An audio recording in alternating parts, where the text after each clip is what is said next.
Salut l'équipe, cette semaine j'ai envie d'écrire une lettre. Une lettre à Stan Van Gundy. Cher Stan, voilà maintenant 4 ans que tu es à la tête des Detroit Pistons. Comme coach et président des opérations basket, rien que ça. 2 ans pour remettre les Pistons en play-off, bravo, mais depuis, plus rien. Après ce premier tour prometteur en 2016 face aux Cavs, tu as depuis lentement mais sûrement tué les fans des Pistons sans jamais assumer tes erreurs et surtout en chargeant tes propres joueurs dans la presse. Tu as sans doute oublié qu'à Détroit, tu marches sur les traces des Chuck Daly et Larry Brown qui, eux, avaient su créer une âme à leurs équipes. Mais je t'en demande peut-être un petit peu trop, Stan. J'oublie qu'en 2006, pour être champion NBA avec le Shaq Eddie Wade, Miami avait dû te virer pour relancer Pat Riley alors âgé de 61 ans. Stan, tu n'as pas compris qu'en NBA, les vrais stars, c'était les joueurs, hormis un petit groupe de coachs auquel, évidemment, tu n'appartiens pas. Cette nuit, j'ai fait un drôle de rêve, un rêve bizarre, où un coach un peu borné envoyait se cracher une franchise mythique en faisant hurler les fans des Pistons. Mais attends Stan, j'ai bien peur que ça ne soit pas un rêve et que ce coach tout pété, en fait, c'est toi. Damn.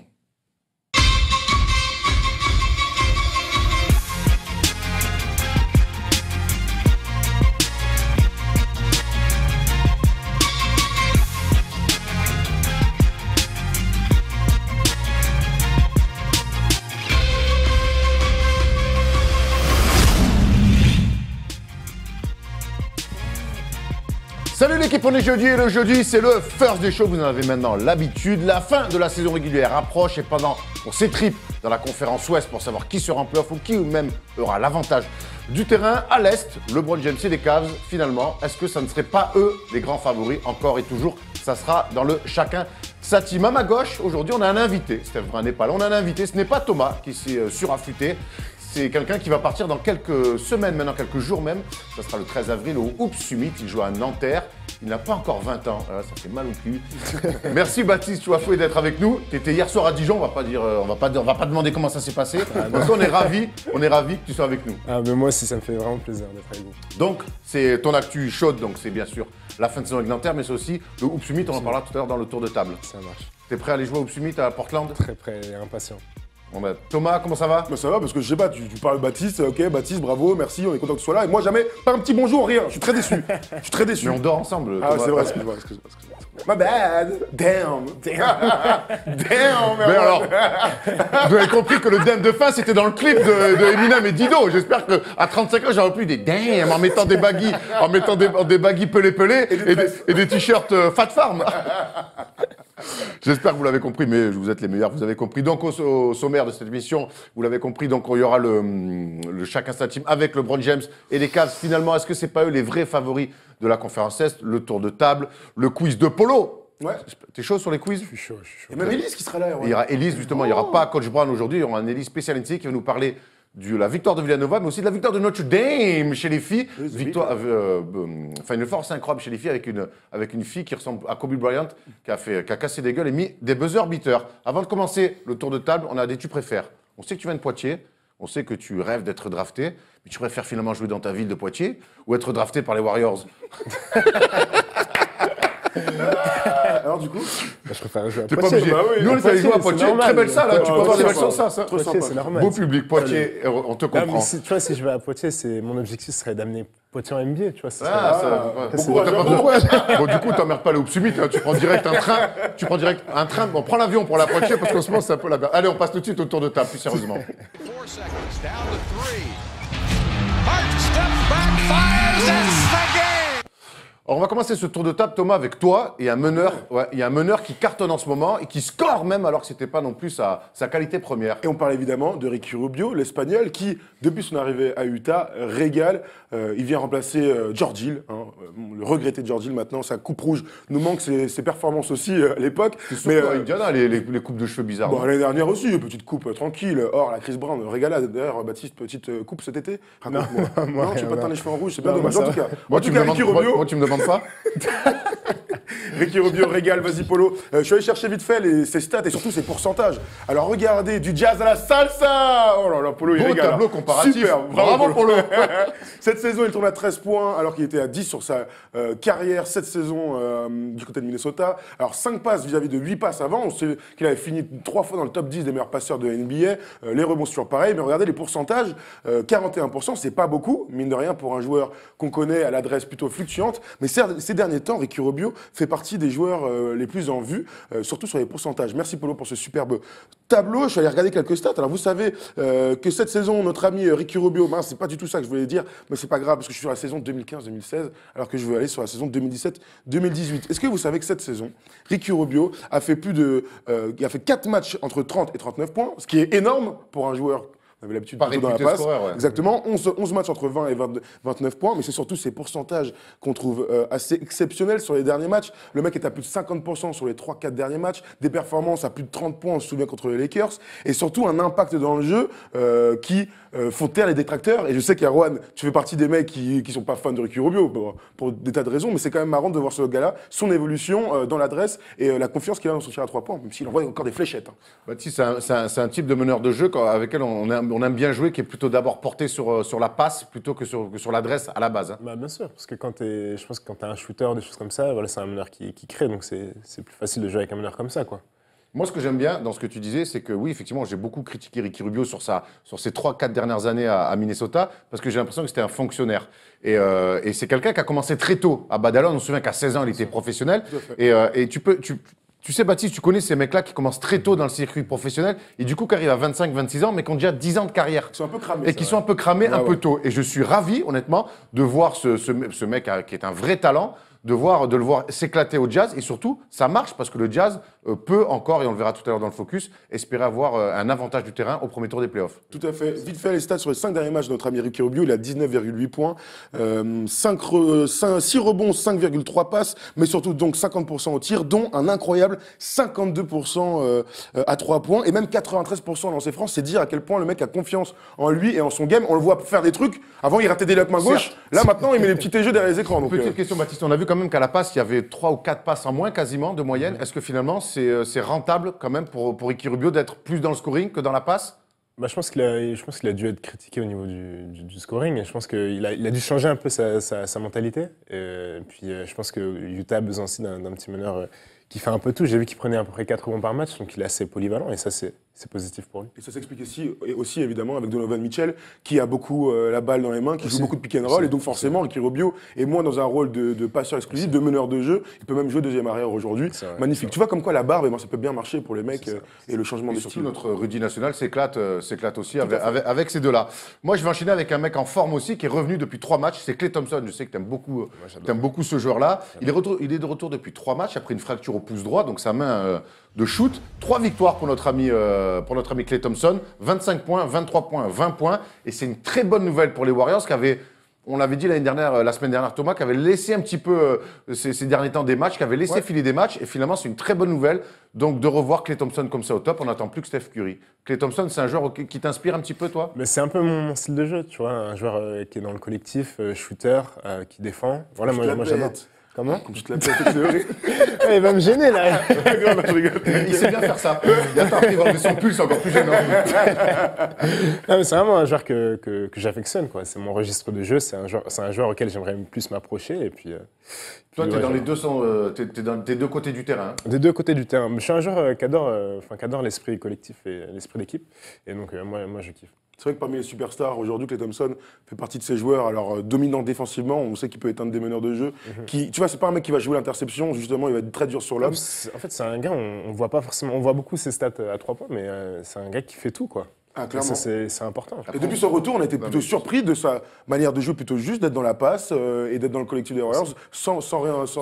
Il y a deux choses chez Klay Thompson qu'on voit peu ou pas, ou en tout cas que ceux qui regardent le basket d'un œil ou que pour les finales NBA ne voient toujours pas. C'est son jeu sans ballon. Klay Thompson, c'est quelqu'un, dans ce basket aujourd'hui, on dribble beaucoup. Dans le jeu sans ballon, il est très très fort. Et puis défensivement, la plupart maintenant on le sait, mais c'est surtout pendant les finales NBA et en playoff, on imagine Houston Warriors en finale de conf. Et là, honnêtement, l'aspect défensif de Klay Thompson va clairement rentrer en compte. Et il a changé des séries et des finales NBA sur sa défense. C'est une pièce maîtresse, hein, parce que quand tu as KD, Kevin Durant et Stephen Curry qui monopolisent le ballon, quoi, c'est important d'avoir un joueur comme ça. En tout cas, tu le disais, Erwan, sur le mois de mars, c'était pas top du côté des Warriors. 7 victoires pour 7 défaites. On n'était pas habitué à des bilans pareils. Depuis qu'il est revenu, 3 victoires, tu viens de le dire, face à Sacramento, face à Phoenix, il faut les prendre, mais surtout face à OKC à l'extérieur. Il a été très bon. Il était très bon et très juste. Ouais. Baptiste, on va passer à ton tour de table et forcément, on va parler du Hoop Summit. Ça va se passer pour la 11e année consécutive à Portland. Je ne sais pas pourquoi ça se passe tout le temps là-bas. C'est Nike. D'ailleurs, c'est pour ça que c'est chez notre pote Thomas Durand. Exactement. On fait un bisou à Toto. Notre pote designer chez Nike là-bas qui dessine des chaussures pour Nike. Il y a pire Rien comme que ça ça, aussi. hein. On le salue parce qu'on sait qu'il nous regarde. Et donc, c'est la 11e année de suite à Portland.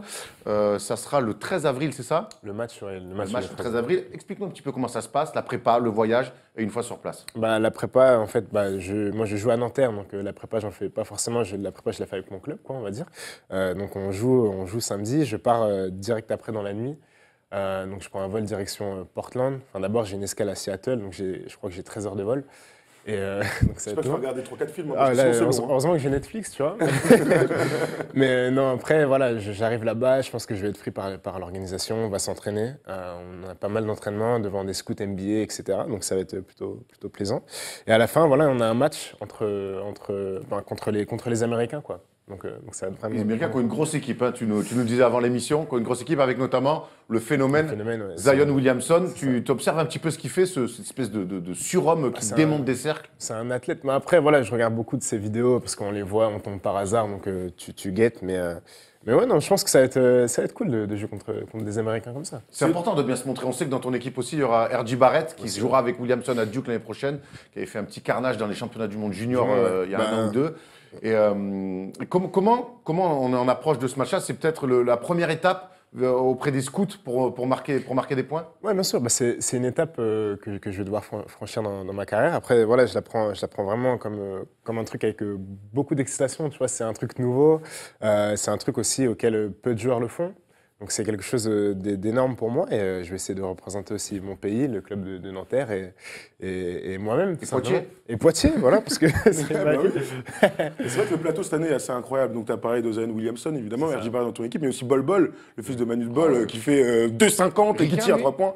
Côté ricain, ouais. Côté ricain, notre ami Bol Bol. Regardez les highlights, c'est assez impressionnant de voir des... C'est bizarre quand ton nom de famille c'est Bol et que ton fils tu tonton, l'appelles Bol. Pourquoi pas, hein. Pourquoi pas, qu'est-ce que tu veux. Et c'est vrai que... sinon Oui, pourquoi. Et R.J. Barrett, c'est un peu l'attraction ça. des joueurs internationaux. Mais ça va être cool de voir tout ça. En tout cas, si on a un conseil à te donner, si tu vois Zion Williamson en contre-attaque, ne va pas au contre. Parce que gros, tu vas prendre un moulin dans la gueule.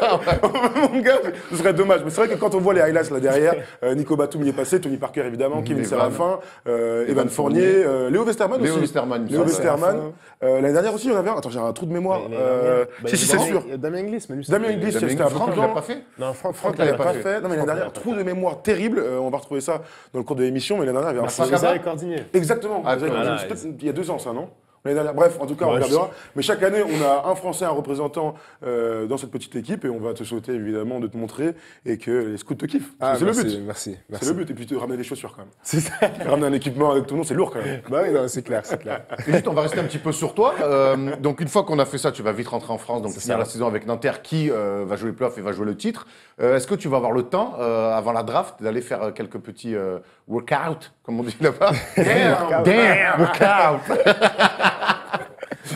Bah écoute, non, vraiment, enfin, je sais pas, il faut que j'en discute aussi avec mon agent pour savoir si je vais mettre mon nom ou pas à la draft. Après, je pense que tout va dépendre aussi de ma semaine que je vais faire au Hoop Summit. Mais non, pour l'instant, comme je t'ai dit, voilà, je vais faire mon Hoop Summit, je vais rentrer à Nanterre, on va terminer la saison parce qu'on a un objectif, c'est de se qualifier pour les playoffs. On sait que le classement, en ce moment, est assez difficile, donc je me concentrerai pas vraiment sur une potentielle draft. Je regarde. Il n'y a rien d'acté encore pour. Non, vraiment rien d'acté. C'est possible, mais c'est aussi possible c'est possible aussi que tu repousses. Voilà, que je repousse à l'année prochaine ou peut-être. Donc non, pas vraiment. Là, moi, tu me disais pas qu'aujourd'hui il était un peu prévu quand même. Il apparaissait dans les mock drafts. Eli Okobo qui est prévu prévu au d'avoir, premier tour. Si ils sont métis tous les deux, ça passe. Il y en a un qui est gaucher, l'autre droitier, mais bon, c'est pas grave. Mais donc le but, clairement, c'est d'aller en NBA. Tu disais que tu as 19 ans, tout est possible de toute manière. C'est moi depuis tout petit, quoi. Je regarde la NBA depuis que j'ai commencé le basket. Donc, comment te le reprocher? Comment Ouais, on non, le mais c'est reproche clair. Voilà, la NBA, c'est vraiment c'est la ligue auquel tous les jeunes joueurs rêvent d'aller, pas forcément que les jeunes joueurs. Regarde-toi. Ah, moi, je dis, hein, j'ai 28 ans, je joue presque 28 plus. ans. Moi, je rêve de NBA, mon pote. Avant l'émission, Thomas lui dit mais donc la NBA c'est vraiment jouable et tout et Baptiste lui répond bah oui c'est mon rêve. Thomas il fait bah ouais, moi j'ai 28 ans c'est toujours mon rêve. Bah oui, non, c'est pas ton rêve, toi. Devant ta cam, devant ton écran, tu joues au NBA, évidemment. Vite fait, on peut rester sur Nanterre. Ta saison, t'es content, ton temps de jeu, le coach. Est-ce que c'est une bonne saison pour toi? Moi, je suis vraiment content. Mais comme je t'ai dit, tu sais, ma première année, l'année dernière, on a gagné 2 titres. Donc, comme je dis, moi, j'en parle beaucoup avec ma famille et je leur dis que 2 titres comme ça, une Coupe de France et une Coupe d'Europe, t'en gagnes.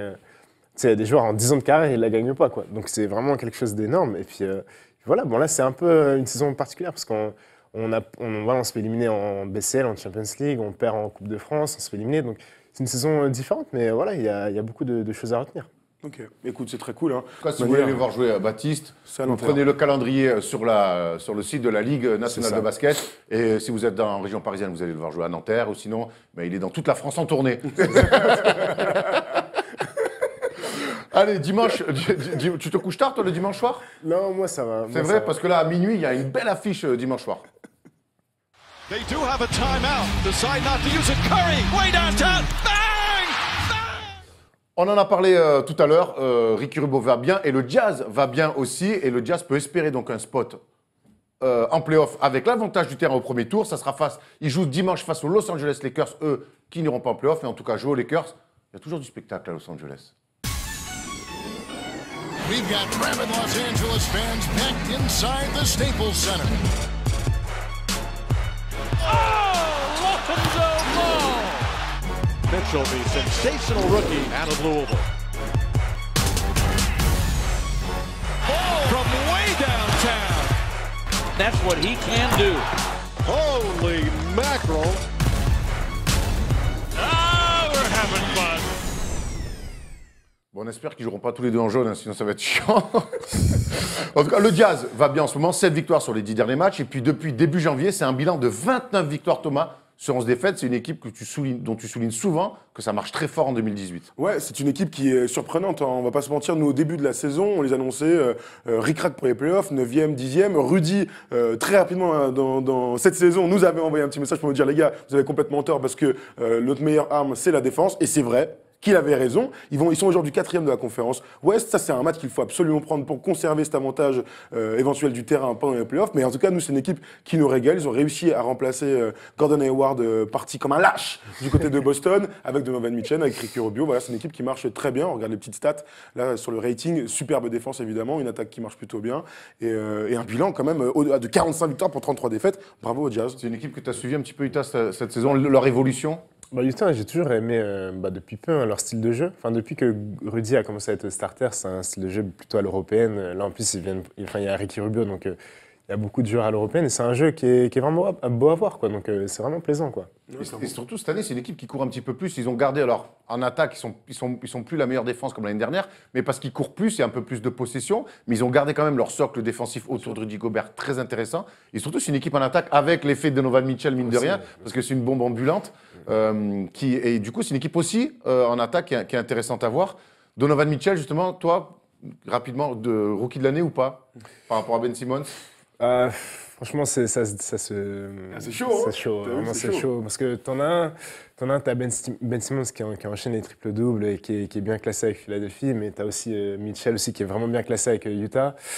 Mais au plus ça va et au plus on aura un co. Je pense qu'on aura un co rookie de l'année. C'est très important qu'ils l'aient tous les deux parce que les deux méritent. Hein. Là, Ben Simmons fait une saison rookie. Imagine le bilan chacun. Tu te souviens, on parlait de playoff ou pas playoff pour l'une des deux équipes. Là, les deux vont peut-être avoir l'avantage du terrain. C'est incroyable. Je suis très déçu qu'on parle pas des Lakers. Ben si justement, j'allais y aller. Attention quand même pour le Jazz, parce que les Lakers, ils finissent la saison où ils sont à 3-7 sur les 10 derniers matchs, mais ils prennent des matchs. Ouais. Demande aux Spurs, hein. Demande aux Spurs hier soir, dans la nuit de mercredi à jeudi, victoire en prolongation des Los Angeles Lakers à domicile avec un incroyable Kyle Kuzma, 30 points hier soir. Mais c'est vrai que c'est ces petites équipes là qui n'ont plus rien à perdre. Ils sont 11e de la conférence Ouest, éliminés de la course au play-off. Et pourquoi pas, encore une fois, un exploit de cette équipe. Même si je devais mettre 10 balles, je le mettrais quand même sur le Jazz, hein, faut pas se mentir. Les Lakers, toi, avec la reconstruction, t'aimes bien ce qui se passe avec Lonzo Ball, Kyle Kuzma, tout ça? Pour l'instant, enfin, je suis pas vraiment très très fan, mais je pense que dans les années à venir, ça va être une franchise qui va être intéressante à regarder jouer. Mais pour l'instant, je suis pas vraiment très très fan du concept, quoi. Si Paul George déboule. Si Paul George déboule, en fait, je pense qu'il faut aux Lakers vraiment une grosse star, tu vois. Quelque chose où vraiment les fans pourraient s'appuyer sur un idole comme ça, sur un joueur qui pourrait leur faire gagner peut-être 20 matchs ou 10 matchs supplémentaires et puis amener les Lakers aussi à faire un truc en playoff, quoi. Je pense que c'est ce qui me... Moi, je te propose Le process à la Philadelphie, un petit peu, c'est-à-dire de donner vraiment la part aux jeunes, de drafter intelligemment, et pour finalement aujourd'hui arriver là où en sont les Sixers. On se souvient quand même que les mecs, ils ont galéré de fou. Hein. Ouais. Donc toi, les Lakers, il faut pour toi une star rapidement dès cet été. Puis tu sais, les Lakers, c'est l'une des C'est franchises... d'être le cas d'ailleurs. C'est l'une des franchises phares de la ligue, quoi. Donc il faut, c'est comme à peu près New York, quoi. Il faut une star qui a vraiment une image incroyable et qui porte-drapeau. Un porte-drapeau, voilà, c'est ça, carrément, je cherchais le mot. Tout à fait. En tout cas, on se retrouvera minuit dimanche soir, ça va être une belle Ouais, affiche. ça sera donc sur Beansport ou sur le League Pass. C'est vous qui voyez. On passe tout de suite au chacun sa team, mais forcément, on va parler de LeBron James et des Cavs. Dennis Rodman, if you forget all about the hair and all the tattoos, watching play basketball, he can do some. Alors là, en préparant cette émission avec Thomas et Paul et le nouveau stagiaire Damien qu'on salue, on s'est posé la question, on s'est dit les playoffs ça y est, ça arrive, donc à l'Ouest on regardait la bagarre et puis dans la conférence Est on voit Boston et Toronto jouent les uns contre les autres, on voit Philadelphie qui essaie de gagner son avantage du terrain au premier tour et puis finalement parmi tout ça on se dit mais finalement est-ce que l'équipe la plus forte de cette conférence Est c'est pas finalement les Cavs et surtout LeBron James. La saison elle a été tumultueuse, ça a été mouvementé, il y a eu des trades, des défaites, ça défend pas un cachou, ça joue mal au basket, mais au final, à 10 jours des playoffs, Baptiste, est-ce qu'on n'a pas envie de se dire que qui peut battre LeBron dans cette conférence Est? C'est la question, voilà, c'est vrai. C'est même LeBron, il a fait quoi, 7 finales de suite. Ouais. Donc c'est vraiment, voilà, on ne sait pas. Vraiment, il faut voir le...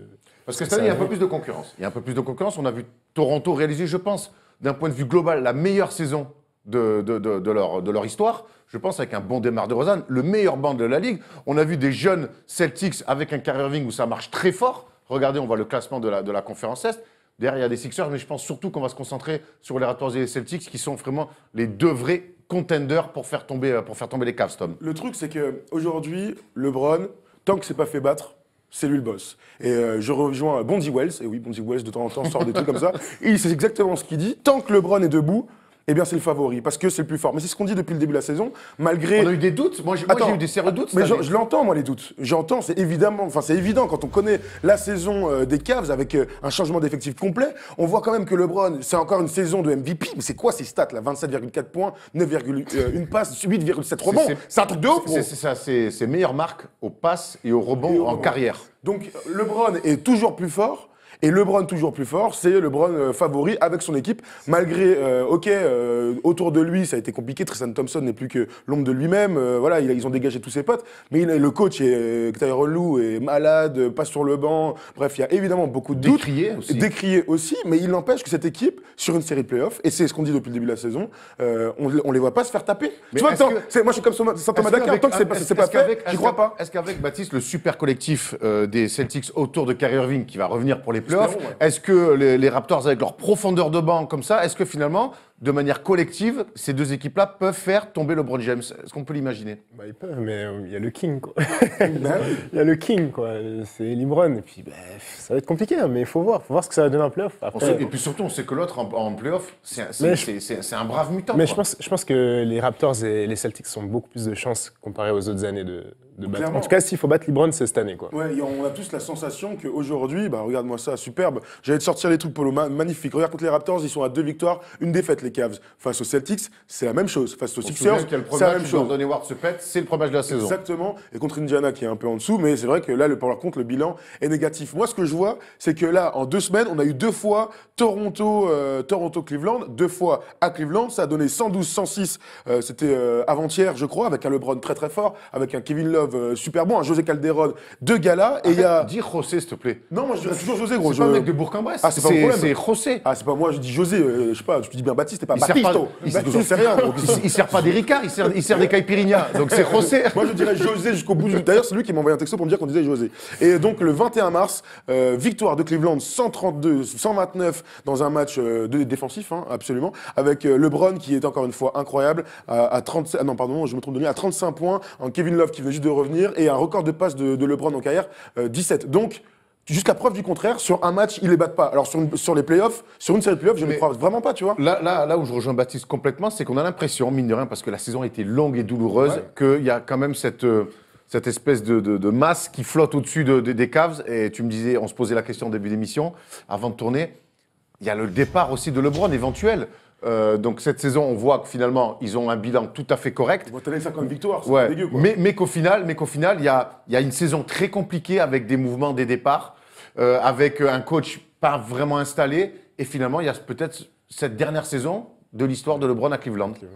Non, On peut l'imaginer. Toi, tu l'imagines partir, hein, c'est ce que tu me Bah, disais. moi, je pense qu'il va partir, quoi. Enfin, après, c'est mon opinion, je sais pas ce que vous en pensez, mais. je Nous, on pense est que- plutôt d'accord. moi, je suis Après, plutôt d'accord avec ça. Si tu finis, enfin, tu vas en finale, tu tapes les Warriors de Houston, tu vois. Bon, imaginons, allons très très loin. Je l'imagine pas non plus partir. Tu vois, ça va quand même dépendre des résultats. Bien Évidemment, sûr, si tu fais sortir en demi-finale de conf face aux Raptors, c'est là, il y a plus de moyen que ce soit la fuite des talents, Ah quoi. oui, non, c'est clair. On sait que LeBron, si LeBron est sûr dans sa tête de partir, comme c'était le cas un petit peu quand il est parti à Miami, il avait sabordé un petit peu, on se souvient de la demi-finale de conf face aux Celtics. Hein. Déjà. Il avait un petit peu lâché les 2 derniers matchs. Et on sait qu'il est, on en parle, ça fait 10 fois qu'on en parle cette saison, mais c'est normal, parce que c'est le meilleur joueur de la planète qui, aujourd'hui, n'est pas sûr de rester dans sa franchise et qu'on sent dans les déclarations, dans la manière dont il parle de son coach ou de ses coéquipiers. D'habitude, il est hyper protecteur, hyper fédérateur.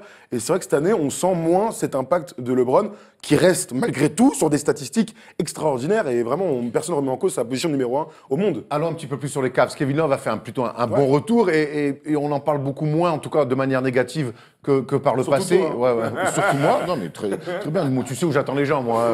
Non, mais quand on parle À la sortie de la salle, pour en découdre, c'est horrible. Quand on parle des grands joueurs, on les attend dans les grands moments. Sinon, on parle de Raúl Neto et de son bon passage.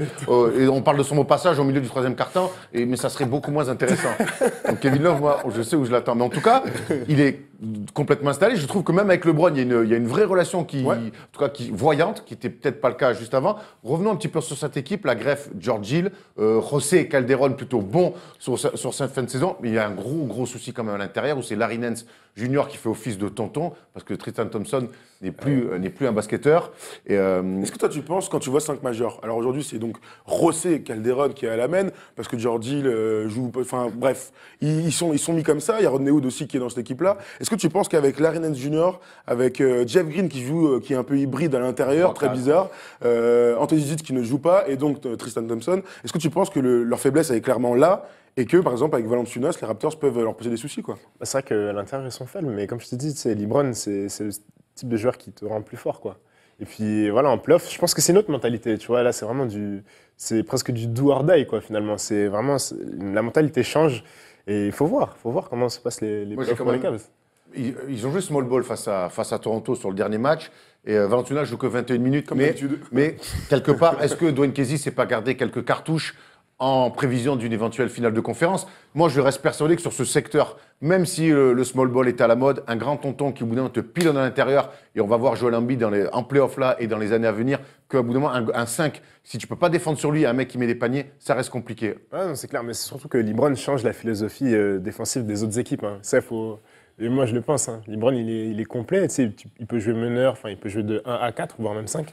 Et je pense que les équipes changent de défense par rapport à lui. Donc ça peut... Ouais, non, mais t'as raison. Mais le truc, c'est que pourquoi on dit que LeBron là, peut se faire taper? Parce que, d'après moi, les Raptors ont 3 facteurs très importants qui peuvent les faire avancer. La première chose, c'est évidemment les stars. Comment vont se comporter Kyle Lowry et DeMar DeRozan en play-off? C'est l'inconnu. Alors certes, la DeMar DeRozan, et tu fais une saison incroyable, il va avoir des votes pour le MVP.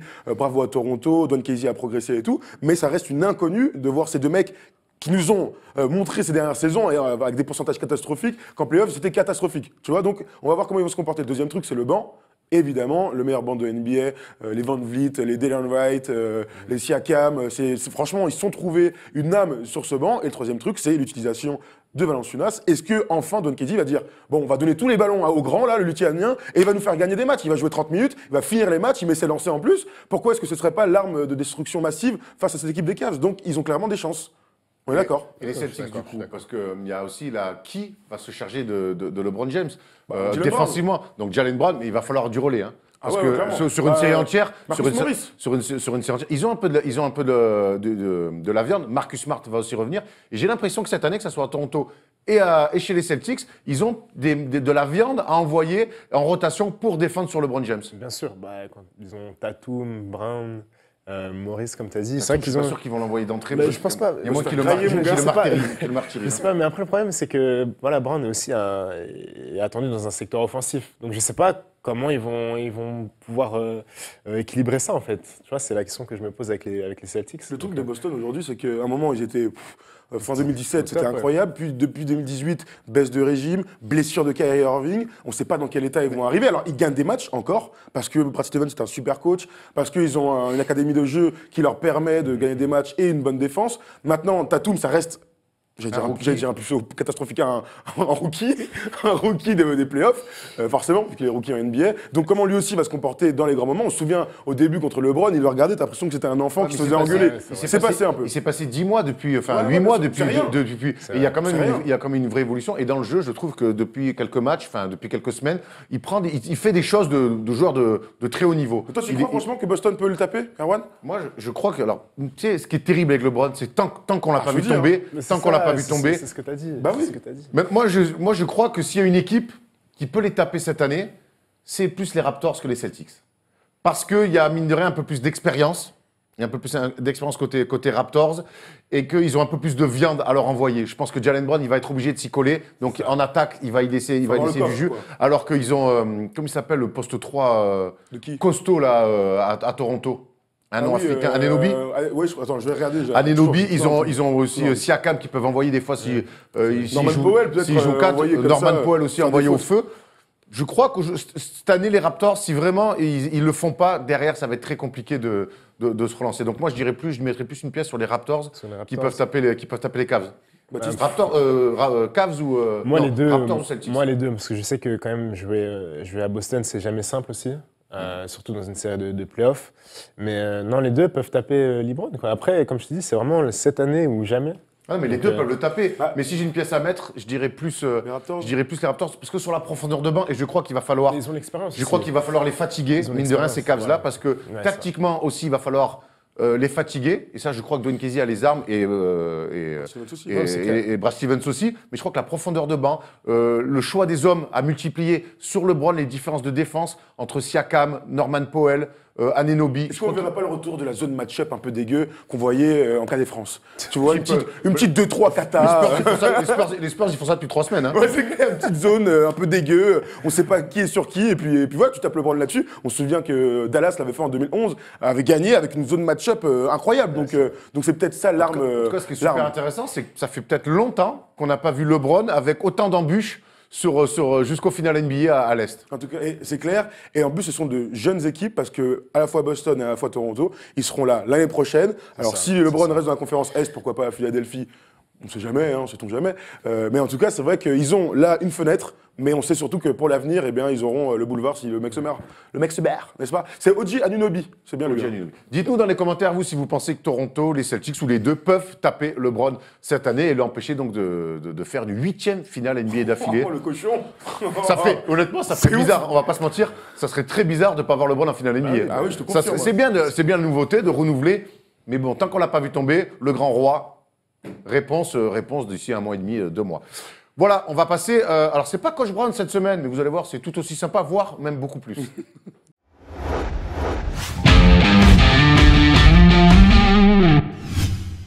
Eh oui, papy, le coach Bruno n'est pas là cette semaine, et donc c'est Elise, et forcément, qui va nous parler de la folie NCAA qui s'est terminée, c'était lundi soir. Exactement, je vais commencer par vous parler des filles pour changer un peu. Honneur aux dames. Je vais juste vous dire un nom, j'espère que vous l'avez entendu, Arike Ogunbowale, moi je l'ai renommé Arike Kobe Ogunbowale, hein, de Notre-Dame, qui élimine en demi-finale du coup avec un shoot au buzzer incroyable UConn, hein, le monstre de la NCAA féminine, et du coup elle qualifie son équipe pour les finales. Elle retrouve Mississippi State qui n'avait perdu qu'une fois durant la saison.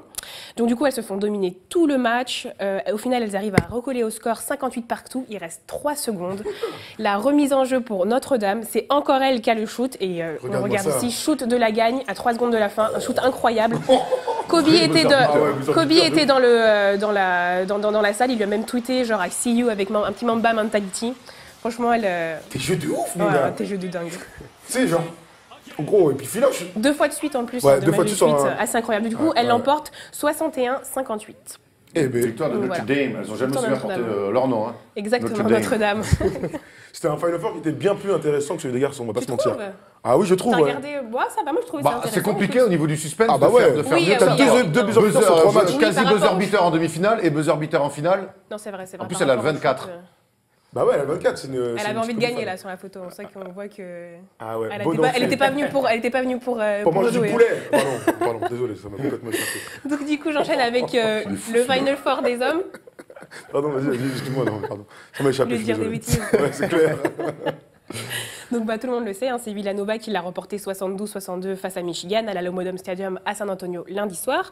Du coup, c'est le deuxième titre de Villanova durant ces dernières années. Le dernier date de 2016 et en tout, je rappelle qu'ils en ont 3, dont un en 85 lors du fameux match contre Georgetown. C'est perfect game. Perfect game, merci, j'aime bien quand tu me suis. Bah oui, on l'a toutes les semaines. hein.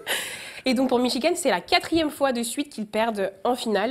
Donc il faut savoir que c'est des équipes totalement différentes. D'un côté, on avait Villanova, la meilleure attaque du championnat, avec un gros QI basket, avec toujours sa sélection de shoot intelligente qui resserre pour trouver des spots à 3 points pour allumer. Je rappelle qu'ils shootent quand même à 40% à 3 points durant la saison, ce qui est plutôt pas mal. Ah ouais, On tu rappelle m'étonnes. que la ligne est un peu plus proche aussi. Hein. C'est vrai, 40, un peu c'est plus proche. énorme, Mais bon, hein. ils shootent quand même L'équipe, énormément. Là, la ligne est quand même avancée. C'est une info, point barre, c'est pas un débat. Avec deux prospects du coup NBA dans leur roster, hein, Michael Bridges et Jalen Brunson qui vont sûrement être draftés, enfin qui vont être draftés même cette année. Meilleur joueur de la NCAA en plus, Mr. Brunson. Mr. Brunson, exactement. Bien joué. Mon père doit être fier, hein. Charles. Ah non, on peut plus faire les Charles Bronson, ça marche plus Si, quoi. si, ça marche. Ça a changé ici cette ambiance. Hein. Et de l'autre côté, du coup, Michigan, grosse défense, qui joue très physique, qui joue dur, ce qui n'était pas forcément leur style de jeu avant. Mais du coup, le coach Beilein a réussi à réadapter avec son effectif cette saison et à s'adapter à son effectif. Est-ce que c'est à se réinventer, c'est ce que je voulais Ouais, dire. exactement. Parce que là, On a ma phrase compris. n'était pas très très française. On a mais donc- compris. Avec aussi un prospect, je ne sais pas si vous en avez entendu, qu'on voit derrière, qui s'appelle Moritz Wagner, un intérieur allemand, qui a fait un très bon tournoi, qui a impacté beaucoup sur le jeu, que ce soit au shoot à 3 points, en défense ou au rebond. Et donc, du coup, ça a donné un match plein d'intensité. Les Wolverines prennent directement l'avantage dès le début du match. Ils jouent très dur, très physique. Et l'intérieur, du coup, Mo Wagner a dominé lors de la première mi-temps.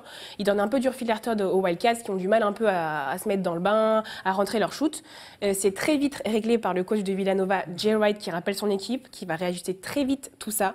Et du coup, après Villanova, ils ont juste régalé. Ils ont déroulé ce qu'ils font depuis le début de la saison. C'est-à-dire que même quand ils ne sont pas forcément en situation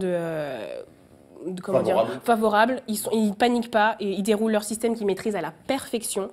Du coup, ça a sorti Mo Wagner totalement de son match. Faute technique, trash talk, allez, bye bye, ciao, on l'a plus revu jusqu'à la fin du match. Mais la vraie star de ce match, ça reste quand même la performance incroyable de Dante DiVincenzo. C'est le 6e homme des Wildcats. Il a impacté le match d'une manière incroyable. À la fin de la première période, il était déjà à 18 points, 7 sur 10 au shoot et 3 sur 4 à 3 points. Énorme facteur X en sortie de banc. C'est lui vraiment qui permet à Villanova de reprendre les devants à la mi-temps et d'enterrer définitivement Michigan, qui ne recollera d'ailleurs jamais au score. Il était clairement sur une autre planète. C'était vraiment son soir. D'ailleurs, en demi-finale contre Kansas, pareil, il était très très bon. MOP du Final Four, exactement. Il met 2 shoots à 8 minutes du buzzer qui enterre complètement Michigan, qui les met hors de danger. Et je ne sais pas si vous avez vu, il a fait un contre extraordinaire. Contre de voleur.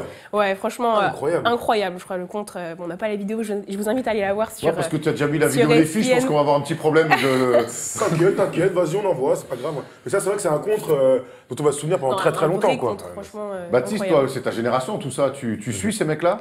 Pas trop, je t'avoue que la NCA pas trop, mais je suis mon ami Kylian Tilly, qui est à Gonzaga, et dès que j'ai vu que Gonzaga était sorti, j'ai T'as raison, arrêté. regarde. j'ai arrêté. Quand tu es sorti d'INSEP, toi, tu as eu le choix de pouvoir éventuellement partir aux États-Unis? J'ai eu des propositions, après j'avais un contrat, donc je pouvais pas vraiment, je gagnais de l'argent, donc je pouvais pas vraiment partir là-bas. Il y a une loi qui est faite Ouais. pour ça. Demande donc à Ines Enes Kanter. Kanter, bah oui. c'est ça. Moi j'avais déjà signé avec un sponsor, donc c'était déjà fini pour moi. la NCA. Toi qui Il fais fait jouer dans jouer quel Decathlon aussi, quoi.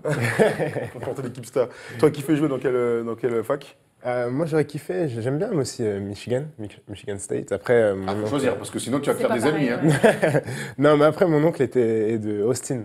Ah oui, là, en dans le France, Texas. Dans le Texas, donc je suivais un peu de loin cette université-là. Mais c'est vrai qu'il y a finalement, il y a par rapport à une époque, je trouve qu'il y a moins de Français qui partent aux États-Unis dans des grosses facs. Et la formation à l'américaine, quand on est à l'INSEP, finalement, est-ce qu'on a quelle vision les coachs vous parlent de ça? Est-ce que on vous dit, hey, il y a peut-être cette possibilité, ça peut être bien pour vous, ou est-ce qu'on vous dit plutôt, allez plutôt dans les clubs de pro? Bah, c'est mieux que, pour l'INSEP, c'est beaucoup plus honorifique que les jeunes partent directement, aillent dans des clubs professionnels en France, quoi, au lieu de partir en NCA. C'est un peu le but de la formation à l'INSEP. Mais c'est vrai que de plus en plus, il y a beaucoup plus de jeunes et de joueuses aussi qui partent aux États-Unis. Donc c'est bien. Moi, je pense qu'il faut essayer de tout un peu. Puis on verra.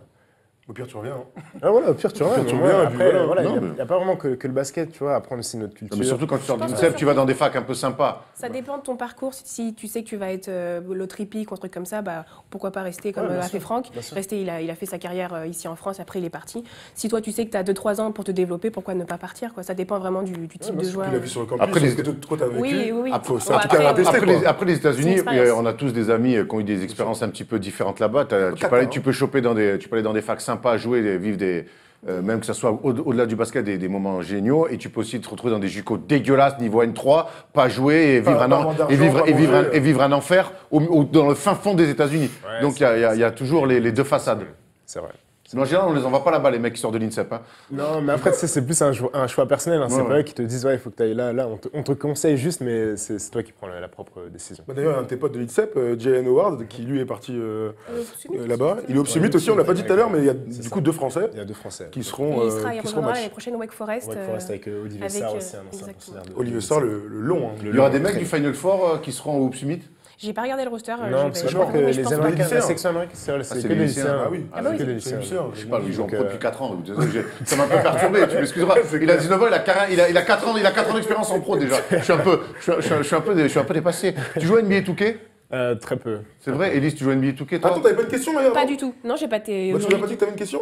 Ah non, j'ai dit est-ce que je devais terminer par une question, mais du coup comme ma chronique elle est finie, bah. Tu l'as la question ou pas? Mais non, mais j'ai pas de question comme quiz. C'est Ah, ça que je veux dire. C'est une ok. question genre ouverte, un débat quoi, mais Ah, c'est pas c'était quoi? grave. Vas-y, c'était quoi vite fait? C'était juste par rapport à Jay Wright. Qu'est-ce que vous pensez des coachs qui vont, parce qu'il il aura peut-être des offres en NBA, donc qu'est-ce que Par vous le pensez Philadelphie.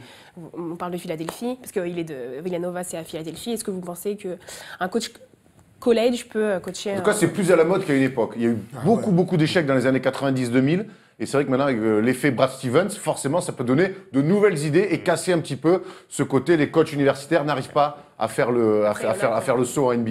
Il l'a Il y a- fait aussi aux Bulls, hein, c'était pareil aussi. Ouais, Fred Hoiberg. Fred Voilà, Hoiberg, mais bon, c'est vrai qu'on parle plus de Brad Stevens. Ouais, clairement. Il y a Bah, aussi, oui, mais hein. même à Larry OKC, Brown même aussi. s'il a des résultats, Ouais, Larry mais Donovan. Brown, c'est l'exception qui confirmait la règle à l'époque. a gagné les deux, Mais ouais. bon exemple. Avec Pitino Et qui puis s'est cassé la gueule. Pitino, ouais, il mais s'est c'était cassé Qui la casse la gueule, gueule. bah oui, c'est ce que je te dis. Calipari aussi. Paris, Kentucky, ça n'a pas été bien. Et puis celui qui a OKC, là, qui fait Billy comme- Donovan. Billy Donovan, qui est à Florida, qui fait pas l'unanimité, même s'il y a des résultats, parce qu'il a des effectifs énormes. Ouais, Fait pas non plus l'unanimité. Pourquoi pas, Élise? très bien. Alors, vas-y. Voilà. Vous jouez à Touquet? Moi je joue pas à Touquet en tout cas. Bah, nous, Voilà, on y joue désolé. et on va. Elle joue à Fortnite. Moi je joue à Fortnite, Nous, voilà. nous, on y joue. Il y a même des top 5 Touquet qu'on commande dans l'émission. On va se régaler, c'est tout de suite. NBA Touquet. Vous faites des trucs comme ça. Allez, c'est parti en numéro 5. Notre ami, je n'ai pas son nom, c'est un barbu avec les cheveux blancs qui met un tomard sur notre ami. Je sais pas qui c'est. Ibaka, c'est Serge qui a morflé, j'ai l'impression. C'est Jésus qui a mis un tomard. C'est pas CJ Miles, c'était le. En numéro 4, on va enchaîner. On est à New York et Frank Nilikina va se faire casser là la cheville pour prendre un triplé derrière. Come on, Frankie. Stand up, Frankie. Stand up, Frankie. Et il est en feu derrière ses filoches à 3 points. En numéro 3, on est dans la street zère un petit peu. Il y a Young Gigi sur le 13 qui va mettre un Tomar. Il va Tomar sur une go, j'ai l'impression. C'est pas très cool, mais ça reste quand même un windmill. Donc windmill sur une go, windmill validé.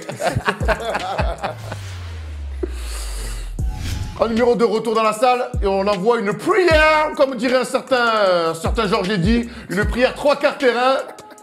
Bon, le score, on ne le voit pas dans le corner à droite, mais il n'y a pas vraiment de match. Les Lakers vont s'imposer. En numéro 1, on est Zach LaVine avec notre ami David Nwaba. Ça, regarde, Zach LaVine. Bam! Fred Thomas, hein. Baptiste, t'en as déjà mis des comme ça? Ouais.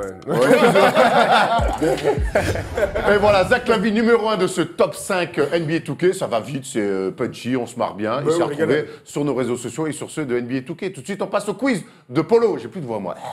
It's Lillard. He got the shot off. Lillard, good! Bonjour à tous, on se retrouve pour le... Ah, régalade. Bonjour à tous. Très beau pull, hein, Polo. Merci, c'est une marque G-Time, sympa. C'est Si la vous voulez. dernière fois que tu me remplaces sur mon siège avec un truc, c'est marqué « Ici, c'est Paris ». J'ai eu tout de suite. Hein.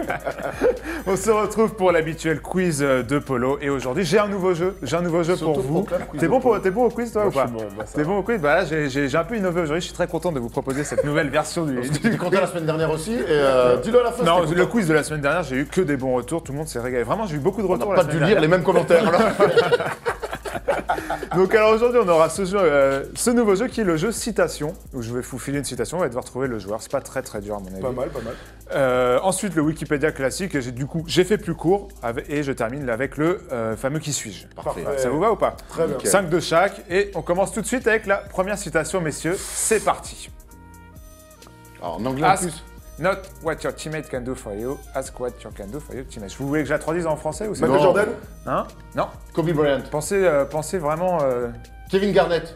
Non, c'est un meneur. Stockton. Ce qui est logique quand tu lis ça. Steve Nash. Non. Baptiste, hein, vas-y. hein. Non. Ah, vous C'est un tournez meneur autour? actuel? Non, c'est un ancien. Magic Johnson. Magic. Ah, Magic, mais oui.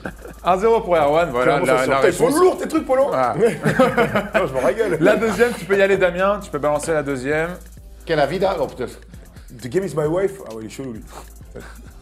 Ça demande de la responsabilité. LeBron James. Non, Le Kobe. non. Ensuite, LeBron James, Kobe. Jordan. Oh là. C'est Jordan qui a dit ça. Ouais. Je suis trop. Ah gros, quand sa femme a pris la moitié de son cash, je suis sûr qu'elle a dit ça. Ah mec, le game is my life, gros, je suis pas sûr. Hein. 1 pour Baptiste, 1 pour Erwan, 0 pour Thomas. On enchaîne avec la troisième. Shaq. C'est le Shaq. Ouais. Elle m'a bien fait rire celle-là. Elle est incroyable. Pas de traduction, Apollo. Bah, quand moi, shooter à 40%, Moi, je shootais à 40%. Non, d'accord. mais- ça y est, des lancers francs, c'est juste la manière de, C'est de Mougli dire que c'est Mougli personne là. n'est parfait. Si moi je shootais 40%, c'est Mougli hein, qui l'a dit là. Allez, on passe à la quatrième. Ça fait un partout pour l'instant. Ah la vache. Charles Barkley. Non, vous l'avez déjà cité. Kevin Garnett. Non, Kobe. Kobe. Eh ben. Kobe Putain, ils en Bryant. disent de la merde hein, quand même. Hein. Donc ça fait 2-1-1 pour Erwan. Et la dernière qui est sûrement la plus drôle et la plus marrante, vous devez trouver facile. Oh non. C'est. Enfin, elle est pas très drôle, hein, mais. C'est pas. Comment ça s'appelle Asia Thomas. Non, Ah non, c'est. Putain, tu te souviens pas le truc avec Magic là? Qui avait dit, a sorti des trucs catastrophiques? c'était à propos de Magic. Bah ouais, le sida là. Qui avait dit un truc cata? Isaiah Thomas. Mais il avait pas un autre? La Trace Sprewell? Non. Non, C'était pas- qui? Bah non, c'est plus. Hein, Qui avait dit ça? du côté des Bulls. Scottie Pippen. Rodman. Rodman. Rodman. Oh là ouais. là, elle est honteuse celle-là. Oh. Non, mais les mecs, c'est des malades. Hein. Non, mais attends, quand j'ai lu ça, je me suis dit, est-ce que je la mets ou pas? Mais tu vois, Ah, après, c'est une citation comme une c'est une autre. hein. citation. Hein. Oh la Voilà, vache. donc à la fin de ce jeu, 2 pour Erwan, 2 pour Tom et 1 pour Baptiste. On enchaîne directement avec les, À la bourre Baptiste. avec les Wikipédia, vous connaissez. J'ai été un peu aidé pour ceux de cette semaine. Baptiste, c'est simple. Hein. Et on envoie le premier, Les c'est clubs, parti. T'as les clubs, Voilà. le parcours du C'est vrai mec. que, il faut c'est vrai que toi, le tu connais pas, on a les clubs, on a même les moyennes de points, les dates. À vous de me trouver qui c'est. Olympiakos. C'est pas Papa Nicolas Non. Non, c'est ça. Attends, c'est qui ça? Ah, attends. Ah si, je sais qui c'est. Oh là là, c'est quoi ça? Ah non, Olympiakos en 2016. C'est un. Vas-y, Polo, on a des postes, des trucs. Je vous laisse réfléchir encore un peu. Ok. Oh, on est mauvais là. Memphis, Milwaukee, Chicago. Il a fait les deux. 2m06, 100 kg. Stromae Swift, non. Putain, j'allais dire la même chose. Mais il a joué au Nets en plus. C'est plutôt. 4, poste 4-5. Drafté en 2005. Premier tour. Quelle fac? Syracuse. Ah, Oh, Oh, les gars, attends, Syracuse. Thaos Thomas? Non, mais non, pas du tout. j'ai 35 ans aujourd'hui. Il a des tresses, non? 82. Il a des tresses? Il a des tresses, il me semble pas de souvenir. c'est un- Peut-être que si, hein, il a peut-être- mais ça, tu vois, ça me dit rien. Ah, putain. Je vous donne les initiales, messieurs. Vas-y. H pour le prénom. Hakim Warwick. Hakim Warwick. C'est ça, tu sais que depuis tout à l'heure, je pense à lui. Je te dis, il a des tresses. Hakim Warwick. Tu vois, il a des tresses. Ah, t'as Je vu vois pas du tout avec les Génération tresses, Mélo, moi. génération. Si, il a des tresses. Hakim Warwick, ouais, Génération génération, Mélo. Putain, il génération veut Mélo pas dire à Syracuse. On Tu envoie pas un grand fin poste 4, gros Thomas. dunker. Ouais. drafté en 19e place en 2005. Deuxième Wikipédia, messieurs. Ça devrait aller vite. Parcours assez atypique. Là, j'ai l'impression, ouais. Oula. Ah, mais si, je l'ai plus. Je crois que c'est le gros, là, qui a joué au Knicks après. ouais. Qui a joué au Knicks? Ouais. Ah, ça m'énerve. Ah ouais, j'ai envie de te donner un demi-point, mais Bah non, il bah manque non. quelque chose encore. Swift. Oh, mais que non, Non. comme il s'appelle, Non. putain, il a mis un braquage, il avait mis un sac poubelle après avec La ses- première ses- lettre de son prénom est la même que la première lettre de son nom. Mike Miller. Il a joué à Lasvel, il a fait un chantier à Lasvel, mon gars. De qui on parle? Ah, je m'en régale. Non, pas Davis, c'est pas un Davis, c'est C'est un... qui ce gars-là? Non. 2001 à Las Vegas. 42 ans aujourd'hui. C'est quoi son prénom, jugement son- Jérôme. Jérôme James. Jérôme James. Il a joué à Las Vegas, lui. Ah bah oui, il a joué à Las Vegas. Wow. Jérôme James, bon, le troisième va être vraiment plus facile, là, pour le coup. J'avais 3 ans quand il jouait. C'est pas mon problème, gros. Vas-y, tu peux envoyer le troisième, Damien. Troisième, la facile, rapidité, messieurs. Thanos Thomas. Ah non. Qu'est-ce qu'on est mauvais aujourd'hui? Là, il y a 3-3-1 pour l'instant. Bobcats, Suns. Il joue actuellement hein, chez les Suns. Regardez les stats. Ah, Jared Dudley. Jared Dudley. Oh, 4 points pour Tom, Bravo. 3 pour Erwan, 1 pour Baptiste. Le quatrième. Allez, vas-y. Ah, ça, je sais qui c'est encore, ce mec. Le mec qui shoot comme ça, le dunker qui avait une gouffa, là. Tout à fait, mais c'est C'est incroyable d'être nul comme ça. Gouffan n'est ni son nom ni son prénom. Stephenson, non. Non. Stephenson, un truc. Putain, mais Erwan, t'es nul aujourd'hui. Initial J. C. Ah oui, wow, Childress, Josh Childress. Josh Childress. Oh là là, mais je l'ai- La touffe, là? Ouais. La gouffa, ouais. Oh, Putain. il était Ça fait 5 pour Tom, 3 pour toi Erwan et 1 pour toi Josh Childress, Baptiste. il est jamais venu. Et le dernier facile aussi, rapidité. C'est qui ce gars-là? Indiana. TJ Ford. Non. Souvent cité dans nos émissions. Ah ouais? Ouais, par Erwan notamment. Hensbro. Hensbro. Eh oui. Tyler Hensbro. Taylor Hensbro. Ça fait 5 points pour Tom, 3 pour c'est Erwan. horrible, Non, 4 c'est pour horrible Erwan. pour moi, là. Non, toi, c'est pas pour C'est toi. horrible pour moi. Pour toi, Baptiste, je suis désolé. C'est mécanique de serveur. Baptiste est passé un très bon moment, et puis là, il- Ouais, grave. En plus, le pire, c'est que je lui ai dit, ouais, je suis bon. Bon, allez, on passe du coup au qui suis-je. Hein, ouais, quiz rapide et efficace. Qui suis-je donc?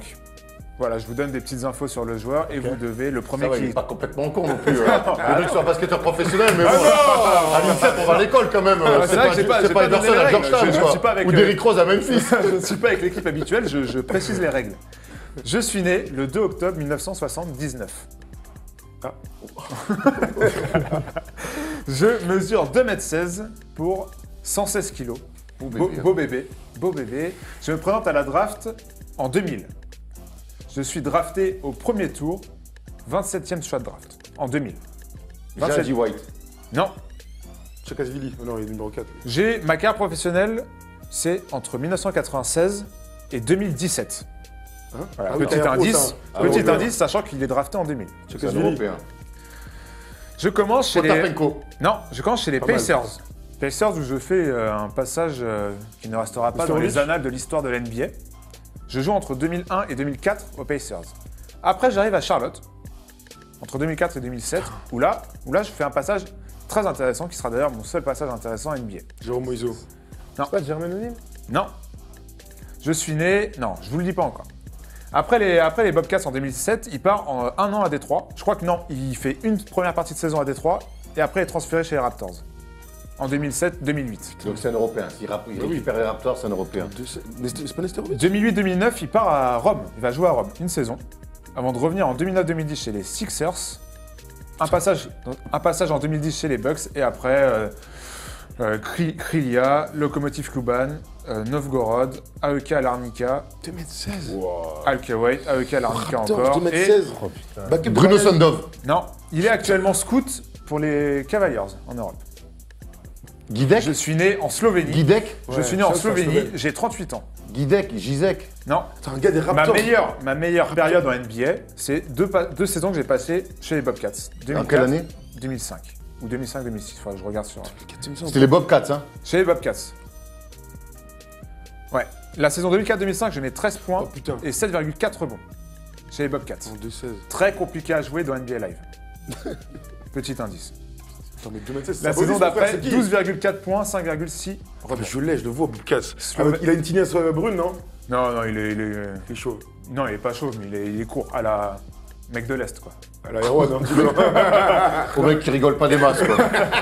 2m16, hein. 2m16. On est nuls. Ah ouais, mais là, les gars, je vais devoir passer aux initiales, quoi. Oh non. Ah ouais. Qu'est-ce qu'on est J'ai porté dans ma carrière le numéro 27, le numéro 7, le numéro 1 et le numéro 9. Je te jure, je vois qui c'est. Je joue au poste de pivot, évidemment. Priscilla. Hein?